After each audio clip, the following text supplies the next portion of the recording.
Hubungan Minangkabau dengan Sumatera Timur, Kerajaan Deli Serdang.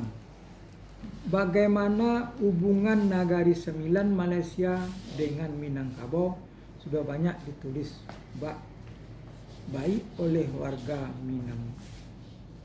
Malaysia maupun oleh pakar-pakar dari luar negeri. Dalam buku yang baru saja diluncurkan Mesin Ketek Tua Haji Kamardi Rais Datuk P. Semulia beberapa tahun lampau telah memaparkan bagaimana warga Minangkabau berdatangan ke Malaysia, khususnya yang menetap di Negari Sembilan, yang telah berlangsung diperkirakan sejak abad ke-5 balik. Nagari Sembilan semula merupakan kawasan dari Kerajaan Johor.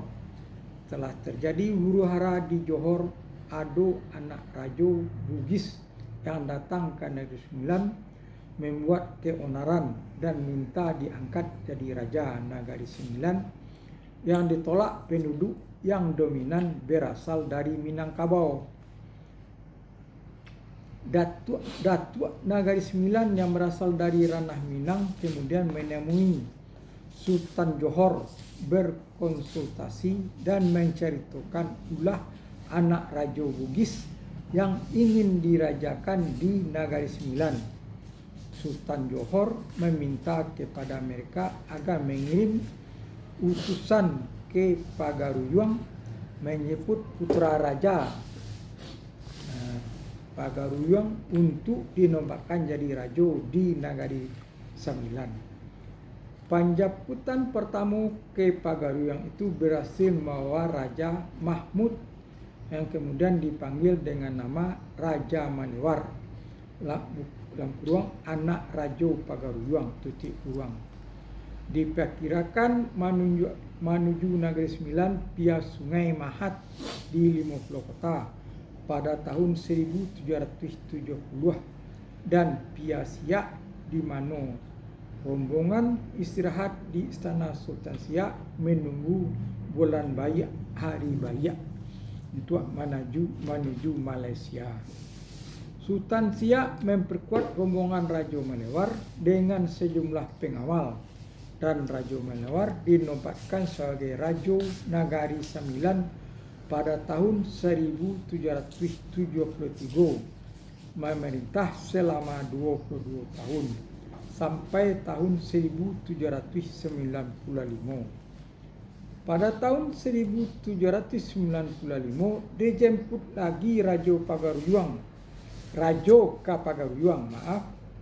Pada tahun 1795 dijemput lagi Raja ke Pagaruyung, ialah Raja Hitam yang jadi raja di Nagari Sembilan dari 1795 sampai 1808. Kemudian untuk ketiga kalinya dijemput ke Pagaruyung Raja Lenggang yang memangku jawatan raja di Nagari Sembilan dari 1808 sampai 1824. Setelah wafatnya Raja Lenggang, di Minangkabau terjadi huru-hara, perselisihan antara kaum adat dan kaum agama yang sengaja dihasut penjajah Belanda. Namun mereka kemudian sadar dan bersatu menentang Belanda, yang mencetuskan Perang Padri yang berlangsung selama 6 tahun, yaitu 1821 sampai 1837. Pengganti Raja Lenggang tidak dijemput lagi ke Pagaruyung, tetapi diganti oleh anak Raja Radin, dan selanjutnya Raja Nagari Sembilan diangkat dari putra raja sendiri yang neneknya memang berasal dari Pagaruyung, Minangkabau.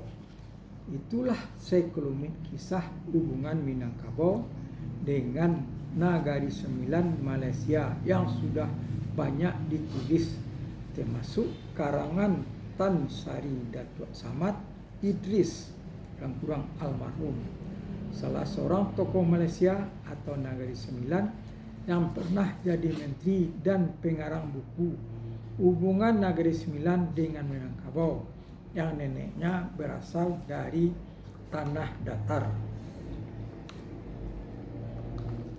Bagaimana pada hubungan Minangkabau dengan Sumatera Timur, khusus dengan Kesultanan Deli Serdang, belum banyak yang terungkap atau ditulis. Salah satu tulisan yang sempat dibaca masyarakat dan merupakan paper dari dari Tengku Lukman Sinar SA yang tinggal di Medan, berjudul Hubungan Minangkabau dengan Negeri Melayu di Sumatera Timur, yang disampaikan pada Semar Kebudayaan Minangkabau Pekan Budaya Sumbar ketiga di Bukit Tinggi tahun 1985. Dikatakan ada seorang putra Minang karena keberanian dan keberhasilannya menaklukkan 7 orang bangsa Rum yang membuat onar di Aceh Darussalam, kemudian oleh Sultan Iskandar Muda, dari Sultan Iskandar Muda, kalau bahasa Minangnya Iskandar Muda dari Aceh. Ia diangkat menjadi seorang Panglima Aceh dengan panggilan Sri Panduko Gocah Pahlawan. Pada tahun 1930 Masehi, Sri Panduka Gocah Pahlawan bersama pengikutnya meninggalkan Aceh mencari tempat pemukiman baru ke Kuala Pecut. Sungai Tuan Panglima asal Minangkabau itu kemudian kawin dengan putri Nang Baluan, adik Raja Urang Karo Serba Nyaman. Jadi Putri Baluan adik Raja Urung Karo Serba Nyaman. Ia kemudian pada 1930 Masehi mendirikan kerajaan Delhi. Sampai orang Raja Urung Karo yang sudah Islam mengangkat Sri Panduka Gocah Pahlawan yang di Pertuan Agung Prima Inter Pares. Kalau merujuk kepada apa yang ditulis Tuanku Lukman Sinar Sarjana Hukum di atas pendiri Kerajaan Melayu Deli Sri Panduka Gocah Pahlawan yang berasal dari Minangkabau, tak heran jika almarhum Tengku Rizal Nurdin, suatu memangku jabatan sebagai Pangdam 3 Bukit Barisan, sengaja menyempatkan datang ke Pagaruang Sumatera Barat melihat tanah kelahiran leluhurnya. Menurut Lukman Sinar Sarjana Hukum, orang Minang migrasi ke pesisir timur Sumatera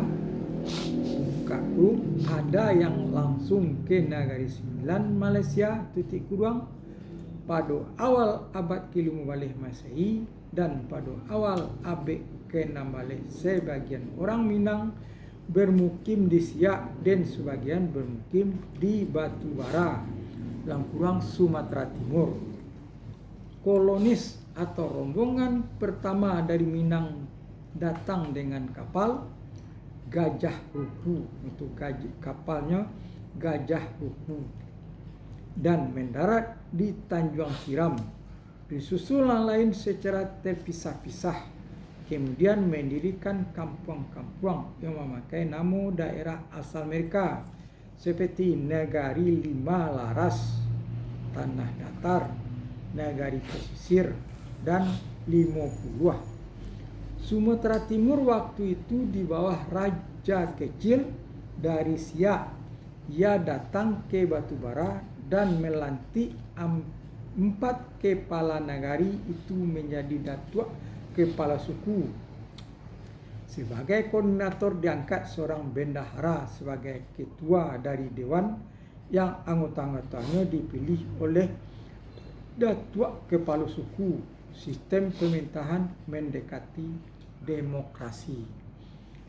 Sedangkan di Serdang dijadikan Raja Tuanku Umar Junjungan, salah seorang cicit dari Sri Panduka Bocah, pahlawan anak Panglima Paderap dari Delhi, yang ibunya Tuanku Puan Sampali, Langkuang asal Minang, dan sebagian orang Minang yang berada di Delhi pindah ke Serdang.